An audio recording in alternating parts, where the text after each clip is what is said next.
नमस्कार। Breaking news में बड़ी खबर आपको बता दें कि यूपी पंचायत चुनाव को लेकर दो बड़े फैसले लिए गए हैं। पहला, फेशियल रिकॉग्नाइजेशन होगा जिसके जरिए मतदाताओं की पहचान की जाएगी। दूसरा, स्टेट वोटर नेम बनेंगे जिसके जरिए कोई भी फर्जी वोट नहीं दे पाएगा। तो इसी खबर पर ज्यादा अपडेट के साथ मेरे साथ मौजूद है मेरे सहयोगी नवेंदु। तो नवेंदु, पहला बात करते हैं स्टेट वोटर का, तो ये क्या है? देखिए, योगी आदित्यनाथ ने कल ही ये बयान दिया है कि यूपी में आत्मविश्वास इसलिए है क्योंकि यहाँ कानून का राज है, और कानून का राज इसलिए है क्योंकि यूपी में गड़बड़ियां कम हो रही हैं, घोटाले कम हो रहे हैं, फर्जीवाड़े कम हो रहे हैं, और उसका कारण है योगी मॉडल। और इसी मॉडल के चलते यूपी में बदलाव देखने को मिल रहा है।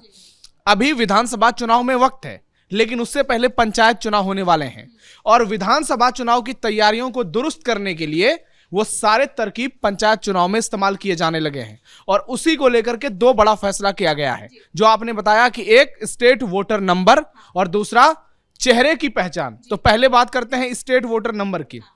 जितने भी वोटर हैं उनको एक स्पेशल नंबर दिया जाएगा जो कि उनके वोटर आईडी कार्ड से मिलेगा, और वो नंबर किसी दूसरे के कार्ड से नहीं मिलेगा।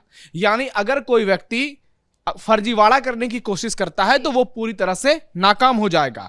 चुनाव आयोग ने फैसला लिया है, जो आयोग का स्टेटमेंट है, कि प्रदेश के प्रत्येक पंचायत वोटरों को एक विशिष्ट स्टेट नंबर आवंटित किया जाएगा, और ये नंबर वोटरों की पहचान को और ज्यादा बढ़िया बनाएगा और डेटा प्रबंधन में जितनी भी गड़बड़ियां हैं उनको पूरी तरह से खत्म कर देगा।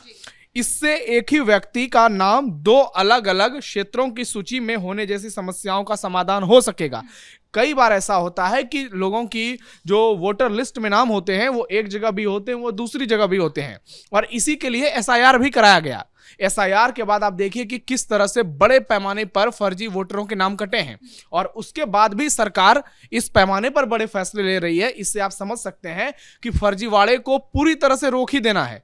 और ये जो स्टेट वोटर नंबर है, इससे भी बड़ी खबर है कि फेशियल रिकॉग्निशन सिस्टम यानी चेहरे की पहचान की जाएगी। जैसे कि आप एयरपोर्ट जाते हैं तो वहां पर आपका फेशियल रिकॉग्निशन होता है, ताकि जो आपके पास कार्ड है, चाहे वो पैन कार्ड हो, आधार कार्ड हो, उससे आपके चेहरे का मिलान हो सके। क्योंकि बड़े पैमाने पर लोग एक देश से दूसरे देश जब जाते हैं तो वहां पर फर्जीवाड़ा होता है।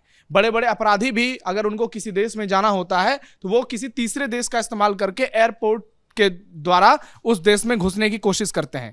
वैसे ही चुनाव आयोग ने ये चेहरे की पहचान का एक बड़ा फैसला किया है। हालांकि ये नहीं बताया गया है कि वहां पर कैसे, क्या स्कैन करके किया जाएगा या फिर इसके लिए कोई दूसरी प्रक्रिया की जाएगी, लेकिन इतना तो तय है कि जो वोटर आईडी कार्ड है उस पर जो चेहरा होगा उसे पूरी तरह से मिलान किया जाएगा और उस व्यक्ति से, और तब ये तय हो जाएगा कि ये फर्जी वोटिंग करने के लिए आए हैं या फिर ये ओरिजिनल में ही वोटर है। यानी फर्जीवाड़े पर पूरी तरह से लगाम लगाने के लिए योगी सरकार ये बड़ा कदम उठा रही है, और चुनाव आयोग कहे तो सीधे सीधे चुनाव आयोग का ये फैसला है। लेकिन क्या ये पहले संभव था? ये योगी राज में संभव हुआ है, इसलिए कहा जा रहा है कि योगी मॉडल के तहत ये फैसला लिया जा रहा है। यानी कि अब यूपी में फर्जी वोटिंग की जो लोग कोशिश करते हैं, अब वो पूरी तरह से धराशायी होने के लिए जा रहा है। और अगर आप देखिए कि पंचायत चुनाव में इसे बेहतर तरीके से लागू कर दिया गया तो इसका सीधा इंपैक्ट पड़ेगा 2027 के विधानसभा चुनाव पर, जिस पर हर किसी की नजर टिकी हुई है। क्योंकि बड़े चुनाव वो होने हैं, पंचायत चुनाव जो होंगे उसके बाद ज्यादा वोटर उसमें शामिल होंगे, और जो कि राज्य का चुनाव होगा, जो कि 403 विधानसभा सीटों का चुनाव होगा, और उसमें तय हो जाएगा कि फिर 5 साल के लिए प्रदेश में किसकी सरकार बनेगी। तो उसकी तैयारियों को दुरुस्त करने के लिए पंचायत चुनाव में यह बड़ा एक्सपेरिमेंट किया जा रहा है, और इसका एक ही मकसद है कि फर्जी वोटर को रोकना। इसका एक बड़ा कारण और है, वो है बुरके में वोटिंग। किस तरह से पूरे देश में बुरके में वोटिंग होती है और फर्जीवाड़ा किया जाता है, इसी को लेकर पिछले कई दिनों से पूरे देश में घमासान मचा हुआ है। जो नेता हैं वो अपने अपने को लेकर बड़े बड़े बयान दे रहे हैं। खास करके विपक्षी नेता कुछ ज्यादा ही परेशान नजर आ रहे हैं। आप देखिए कि बिहार में ये शुरुआत की गई, बुरके को हटाकर इस बार चेहरे का मिलान किया गया वोटर आईडी कार्ड में जो फोटो है, और उसके बाद वोटिंग हुई। हम दर्शकों को एक ग्राउंड एक्सपीरियंस के बारे में बताते हैं कि हम जब बिहार चुनाव में ग्राउंड रिपोर्टिंग कर रहे थे तो दरभंगा के गौड़ा बौराम में मौजूद थे। वहां जमालपुर के एक वोटिंग बूथ पर फर्जी वोटिंग करने के लिए महिला आई थी और जब उसका बुर्का उठा के जांच किया गया तो पता चला कि वो दूसरे जगह से वोट करने के लिए आई हुई। और आनन फानन में फिर कैपिटल टीवी की खबर का असर यह हुआ कि वहां पर फौरन पुलिस पहुंची, खुद वहां के वीडियो पहुंचे और उस महिला की गिरफ्तारी हुई और हमने कैमरे पर उस महिला की फर्जिंग वोटिंग को पूरी तरह से उजागर कर दिया और उसके बाद उस पर कड़ी कार्रवाई देखने को मिली। तो इससे आप अंदाजा लगा सकते हैं कि किस तरह से फर्जिंग वोटिंग की जाती है। और इसमें कई मौलवी मौलाना भी शामिल रहते हैं जो एक गिरोह चलाते हैं, ऐसा कि एक समूह होता है जिसको अगर आप देखिए कई चरणों में चुनाव होते हैं तो एक चरण में जहां वोटिंग होती है उन लोगों को वहां भेजा जाता है, दूसरे चरण में जब जहां वोटिंग होती है तो उनको यहां भेजा जाता है। आरोप तो ये भी लगते हैं कि कई बार जो लोग बिहार में वोटिंग करते हैं वो पश्चिम बंगाल भी वोटिंग के दौरान पहुंच जाते हैं। तो ये जो फर्जीवाड़ा होता है बुर्के के जरिए, अब ये पूरी तरह से कंट्रोल हो जाएगा। आपने जैसे कि फर्जीवाड़ा और बुर्के का जिक्र किया, तो वैसे ही इन दिनों बुर्का बहुत ज्यादा ट्रेंड कर रहा है, बुर्के को लेकर विवाद भी हो रहा है। ऐसे में जो स्टेट वोटर नंबर था ये तो ठीक था, लेकिन फेशियल रिकॉग्नाइजेशन ये वेरिफिकेशन होगा इसके जरिए, इसको लेकर विपक्ष कहीं ना कहीं सवाल तो उठाएगा। देखिए, हम जिस समय में जी रहे हैं आज भारत को पूरी तरह से डेवलप बनाने की बात हो रही है। 2047 तक का मिशन रखा गया है और उसके तहत अगर आप पूरी तरह से डेवलपमेंट चाहते हैं तो आपको टेक्निक्स के साथ जुड़ने होंगे, आपको मॉडर्नाइजेशन के साथ जुड़ना होगा और यह सब संभव तभी होगा जब आप इन फैसलों को पूरी तरह से इंप्लीमेंट करेंगे। अगर आज एसआईआर ना हुआ होता तो बिहार चुनाव में कितनी गड़बड़ियां होती। अगर आज एसआईआर ना हो सही से तो पश्चिम बंगाल को लेकर कितनी खबरें चलाई जा रही हैं, कितने सवाल उठाए जा रहे हैं, करोड़ों के संख्या में कहा जा रहा है कि वहां पर घुसपैठिए हैं। तो उन सब चीजों को कंट्रोल करने के लिए सरकार बड़े बड़े फैसले ले रही है। अगर इन फैसलों को जमीन पर लागू किया जाएगा तो आने वाले समय में इसका बड़ा इंपैक्ट देखने को मिलेगा। इससे ना सिर्फ लोकतंत्र पूरी तरह से शुद्ध होगा, बल्कि आप देखिए कि जिन लोगों का वोटिंग अधिकार है वो तो अपने अधिकार को पूरी तरह से उसका इस्तेमाल करेंगे, लेकिन जो लोग यहाँ के नहीं हैं, जो फर्जी वोटर हैं, वो भी भारत में आकर फर्जी वोटिंग करते हैं, चाहे वो लोकसभा का चुनाव हो, विधानसभा का चुनाव हो। यानी फेशियल रिकॉग्निशन से आप कहें तो पूरी तरह से दूध का दूध और पानी का पानी हो जाएगा। किसी तरह की कोई भी गड़बड़ी इसके बाद नहीं बचेगी।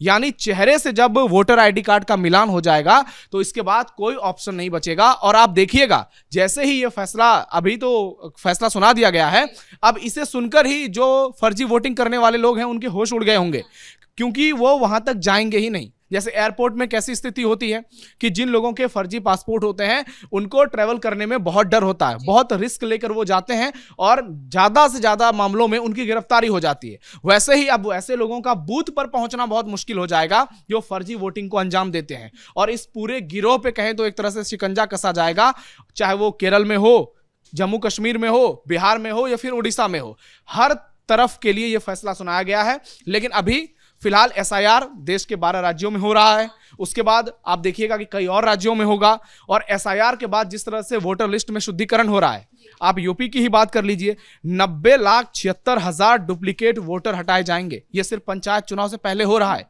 इससे आप अंदाजा लगा सकते हैं कि किस तरह से यूपी में बड़े पैमाने पर फर्जीवाड़े को पूरी तरह से खत्म कर दिया गया है। फिलहाल पंचायत चुनाव में वोटर लिस्ट में कुल 12,43,00,000 वोटर दर्ज हैं। यानी जो बातें की जा रही थी वो अब जमीन पर उतरता हुआ नजर आ रहा है। जहां तक विपक्ष की बात है तो विपक्ष का काम है सवाल उठाना, लेकिन सवाल यहां विपक्ष पर ही उठ रहे हैं, विपक्ष की नीयत पर उठ रहे हैं कि आप अगर सरकार कुछ बढ़िया कदम उठा रही है, पूरी तरह से इस पूरे मिशन को पारदर्शी बनाने की कोशिश में ये बड़े फैसले ले रही है, तो आप इसका विरोध क्यों कर रहे हैं? यानी आप ये जनता के सामने साबित कर रहे हैं कि आपको फर्जीवाड़ा पसंद है। क्योंकि एक दौर हुआ करता था जब उत्तर प्रदेश हो या फिर बिहार हो या फिर देश का कोई भी राज्य हो, वहां पर बूथ को लूट लिया जाता था। फेशियल रिकॉग्निशन तो छोड़िए, आप वहां पर वोटर आईडी कार्ड तक चेक नहीं किया जाता था और पूरे बूथ को लूट लिया जाता था, बैलेट को फाड़ दिया जाता था और सरकारें जो चाहती थी परिणाम उनके हिसाब से आता था। यह बिहार में लालू प्रसाद यादव के समय में हुआ है, यह उत्तर प्रदेश में मुलायम सिंह यादव के समय में हुआ है, यह पश्चिम बंगाल में जब ज्योति बसु मुख्यमंत्री थे, वामपंथियों का दबदबा था, तब देखने को मिला था। केरल में, झारखंड में कई बार ऐसी खबरें सामने आ चुकी हैं। लेकिन अब सिस्टम पूरी तरह से बदल चुका है। जब से नरेंद्र मोदी देश के पीएम बने, उन्होंने कई व्यवस्थाओं को दुरुस्त किया, पुराने घटिया कानूनों को खत्म किया और वो कोशिश कर रहे हैं कि जितनी भी प्रक्रिया है उसको पूरी तरह से टेक्निक से जोड़ा जाए। मशीन डिजिटली ही होगा। हाँ, ये डिजिटली होगा। अगर मशीनों से जोड़ा जाएगा तो आप देखिए कि इसमें फर्जीवाड़ा पूरी तरह से खत्म हो जाएगा। जो स्कैम किया जाता था उस पर पूरी तरह से रोक लग जाएगी। यानी देश के सबसे बड़े प्रदेश में सबसे पहले ये एक्सपेरिमेंट हो रहा है। आप इससे अंदाजा लगाइए कि अगर ये सही से हो जाता है, पूरी प्रक्रिया बेहतर तरीके से की जाती है, तो फिर 2027 में होगा और अगर 2027 में हो गया तो उसके बाद फिर 2029 में लोकसभा चुनाव होंगे। अगर पूरे देश के पैमाने पर फेशियल रिकॉग्निशन होता है चुनाव में, तो निश्चित तौर पर जो पूरी तरह से शुद्धता होगी लोकतंत्र की वो बरकरार रहेगी। जो अवैध वोटर हैं उनको जो वोटिंग करने से रोक दिया जाएगा और जिनका अधिकार है लोकतंत्र को जिंदा रखने का, वो अपने अधिकारों का इस्तेमाल पूरी तरह से कर पाएंगे। ऐसे स्थिति में अब क्या होगा कि जितने भी लोग इस पूरे मामले में शामिल होते थे, चाहे वो नेता हो, माफिया हो, कई बार तो इनके तार विदेशों से जुड़े नजर आते हैं कि वहां से ऐसी वोटिंग कराई जाती है। मोदी सरकार को हटाना है, योगी सरकार को हटाना है, तो अब उन तमाम चीजों पर रोक लग जाएगी। और बड़ी खबर आपको बता दें कि 23 दिसंबर को ड्राफ्ट सूची भी जारी होगी। ये एक बड़ी खबर है और 23 दिसंबर को जारी हो जाएगी। इसमें जो भी गड़बड़ियां हैं उसके बाद इन तमाम गड़बड़ियों को ठीक किया जाएगा और आज ही उसको लेकर एक बड़ा ऐलान भी होने जा रहा है। तो बड़ी खबर यही है कि अब यूपी में फर्जीवाड़ा पूरी तरह से बंद हो जाएगा। बुरके की आड़ में जो लोग फर्जी वोटिंग करते हैं, ये सबसे बड़ा झटका उनके लिए है। बहुत बहुत धन्यवाद नवेंदु इन तमाम जानकारी के लिए। तो कुल मिलाकर यूपी पंचायत चुनाव को लेकर चुनाव आयोग पूरी तरीके से तैयार है। सरकार नहीं चाहती कि किसी प्रकार की गड़बड़ी हो और फर्जी वोट पर रोक लगाने के लिए ही ये दो बड़े फैसले लिए गए हैं। ब्रेकिंग न्यूज में इतना ही। कैमरा पर्सन कुणाल के साथ मैं सृष्टि शाह।